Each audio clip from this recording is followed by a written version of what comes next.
Siapa yang setuju ketika terjadi masalah paling enak nyalahin Tuhan, paling enak nyalahin gereja, paling enak nyalahin keadaan.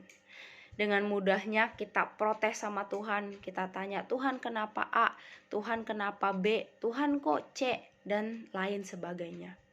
Pastor Berry berkata, yang membuat setiap kita bodoh pada waktu setiap kita tetap hidup di dalam yang namanya dosa. Kita buka sama-sama di Yesaya 40 ayat yang ketiga sampai kelima. Di sini ditulis, ada suara yang berseru-seru, persiapkanlah di padang gurun jalan untuk Tuhan, luruskanlah di padang belantara jalan raya bagi Allah kita. Setiap lembah harus ditutup dan setiap gunung dan bukit harus diratakan. Di sini kita highlight di ayat yang ketiganya. Ternyata fun fact-nya, Tuhan itu tuh suka berjalan di padang gurun, di padang belantara. Yang kalau kita bayangin padang gurun gitu ya, udah pasti kering, udah pasti mau nyari air aja susah. Banyak gunung, banyak lembah dan segala macam. Tapi fun fact-nya, Tuhan senang berjalan di padang gurun. Tuhan tahu di dalam padang gurun banyak kekeringan, banyak yang mungkin mengalami kemiskinan tertentu, mengalami keminderan tertentu, mengalami masalah tertentu. Dan Tuhan willing, Tuhan sangat senang buat yang namanya menyembuhkan kita, memulihkan setiap kita dari setiap problem yang sedang kita alamin. Tapi masalahnya adalah, nah kita lanjut lagi di ayat yang selanjutnya. Di sini ditulis, setiap lembah harus ditutup, setiap gunung dan bukit harus diratakan. Pastor Berry mengartikan dan menjelaskan apa sih gunung dan lembah ini. Mungkin beberapa dari teman-teman udah pernah baca ayat Alkitab ini, tapi teman-teman cuma nganggapnya cuma gunung dan lembah aja. Mungkin itu perumpamaan doang kali. Tapi gunung dan lembah ini mengartikan tanda kutip hal-hal yang ada di dalam diri kita yang menghambat dan selalu menjebak kita supaya kita ini nggak kemana-mana. Gunung itu bisa namanya aja gunung, mungkin itu artinya di highest, titik tertinggi di dalam hidup kita. Contohnya ada gunung kesombongan, ada gunung kenyamanan, ada gunung kebodohan. Mungkin kalau lembah itu di lowest, di titik terendah hidup kita. Ada lembah keminderan, lembah kemiskinan, ada lembah mental korban, dan lain-lainnya. Itu banyak banget kalau disebutin satu persatu. Kenapa sih setiap kita bisa ngalamin seperti itu? Contohnya gitu ya, contoh simpelnya. Misalkan pinjol gitu ya yang lagi ngetren gitu, yang lagi heboh-hebohnya gitu. Pinjol itu kan enak kan awalnya. Teman-teman mungkin ditawarin dengan bunga 0% atau mungkin bisa pinjam berapa banyak duit. Tapi teman-teman gak mikir panjang, cuma tahu doang tawaran di awalnya enak nih, bisa minjem duit. Dan akhirnya jadi tanda kutip jadi punya duit lagi, nggak terlalu mepet. Tapi pas bayarnya itu baru teman-teman berasa udah numpuk.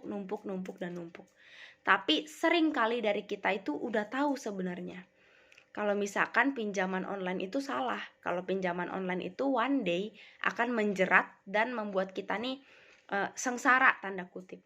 Tapi kenapa tetap aja kita lakuin?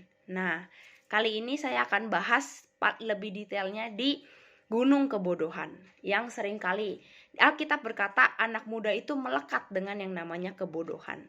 Kalau nggak buru-buru kita bersihin, nggak buru-buru kita nyadar, ternyata ini kebodohan yang setan tabur di dalam hidup saya, kita udah pasti habis sama setan. Di sini kita buka sama-sama di Amsal ayat 19 ayat Amsal 19 ayat yang ketiga versi BIMK-nya. Di sini ditulis, manusia merugikan diri sendiri oleh kebodohannya, kemudian menyalahkan Tuhan atas hal itu. Jadi di sini udah jelas banget ya di versi BIMK-nya, di versi yang paling gampang kita ngerti. Manusia itu merugikan diri sendiri karena kebodohan kita. Seringkali kita udah tahu hal yang kita lakukan, misalkan nyontek gitu ya. Kita udah tahu nyontek itu salah, nyontek itu dosa. Lebih baik kerjakan sendiri-sendiri. Misalkan nonton pornografi, kita udah tahu efeknya apa, kita bisa kecanduan. Kalau misalkan nonton pornografi, kita tahu itu dosa, tapi kenapa tetap kita lakukan? Padahal sebelumnya udah ada alarm dari Tuhan, jangan dilakukan. Dan Setelah kita melakukan semua hal itu, di Alkitab katakan menyalahkan Tuhan atas hal itu. Saya juga bertobat, saya juga nyadar dengan diri saya sendiri gitu. Kalau misalkan seringkali, oh ternyata saya sendiri loh yang bodoh. Ternyata saya sendiri yang udah ambil keputusan buat yang namanya saya tetap melakukan dosa itu.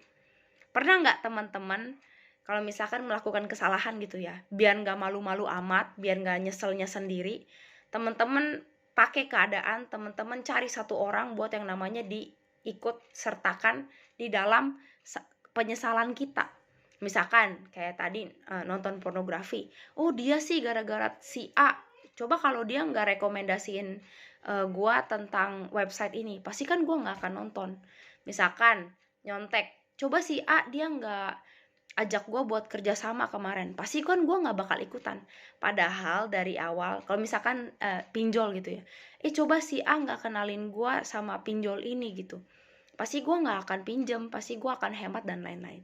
Padahal dari awal perasaan kita, keputusan kita emang udah mengarah ke situ. Nah, itu kenapa waktu Tuhan itu udah tadi ditulis di ayat yang Yesaya, Tuhan itu tuh sangat willing, Tuhan sangat tidak keberatan untuk menolong setiap kita. Tapi pilihannya itu balik ke kita. Kita mau terima tangan Tuhan yang udah Tuhan ulurkan ke kita, atau kita dengan segala kebodohan yang melekat di dalam hidup kita abain, malah kita tolak semua pertolongan dari Tuhan atau bahkan godly people di sekitar kita. Pastor Barry berkata di sini, kebodohan, selama masih ada gunung kebodohan yang tidak diratakan dalam hidup kita, kita akan masuk ke dalam yang namanya fase merugikan diri sendiri. Gimana sih caranya kita meratakan yang namanya gunung kebodohan ini? Kita bisa buka sama-sama di Keluaran 15 ayat yang 25 di versi BIMK-nya. Musa berdoa dengan sungguh-sungguh kepada Tuhan, lalu Tuhan menunjukkan kepadanya sepotong kayu. Kayu itu dilemparkan Musa ke dalam air, lalu air itu menjadi tawar, sehingga dapat diminum. Jadi singkat ceritanya, ada wabah gitu ya, air yang harusnya bisa diminum sama bangsa Israel jadi pahit. Nah, mereka protes lah. Tapi akhirnya hari itu dengan iman, Musa minta ke Tuhan, dan akhirnya Tuhan kasih petunjuk buat yang namanya lempar kayu ke air, supaya air itu dari pahit jadi manis dan tawar, bisa diminum lagi. Secara logika, masa air pahit dilemparnya pakai kayu? Itu sama sekali nggak make sense. Tapi hari itu Musa taat, Musa dengan iman taat, lempar kayu itu dan akhirnya air itu bisa diminum. Simple stepnya waktu teman-teman mau keluar dari yang namanya kebodohan, teman-teman mau ambil langkah buat ratakan setiap kebodohan di dalam hidup teman-teman, simple stepnya adalah kita butuh kayu-kayu itu untuk mengubah air, tanda kutip air marah, air pahit di dalam hidup kita menjadi manis. Contohnya kayak tadi, butuh duit, kemiskinan, larinya jangan ke pinjaman online, tapi kayu yang kita butuhkan adalah kita beriman ke Tuhan dan kita nabur untuk Tuhan. Pastor Barry berkata, hal yang paling ampuh, tipsnya, cara pokoknya udah hukum paling legalnya itu adalah kalau kita miskin, ya kita nabur duit, bukan kita hemat. Maka semuanya akan Tuhan tambah-tambahkan. Kalau enggak misalkan teman-teman kesepian, larinya jangan ke pornografi. Aku nonton drakor gitu ya. Yang ada teman-teman akan merasakan, kenapa ya hidup gue nggak seindah di drakor, kenapa nggak seindah di drama China misalkan. Dan kita akan mellow, nangis sendiri, kayak bukan diri kita gitu. Nah itu sebenarnya setan lagi mempermainkan kita. Kalau kesepian, kayu yang kita butuhkan adalah cari komunitas yang benar. Cari godly people yang bisa menguatkan dan menopang setiap kita. Yang bisa gandeng tangan kita, ayo kita jalan sama-sama. Jadi Pastor Barry berkata, tutup lembah dan ratakan setiap gunung.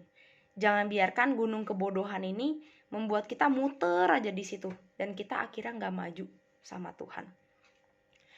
Kalau misalkan teman-teman nggak bisa hari itu ujian gitu ya bagi yang sekolah, jangan milih buat nyontek. Coba teman-teman minta pertolongan sama Tuhan. Tuhan, aku di saat teduh teman-teman.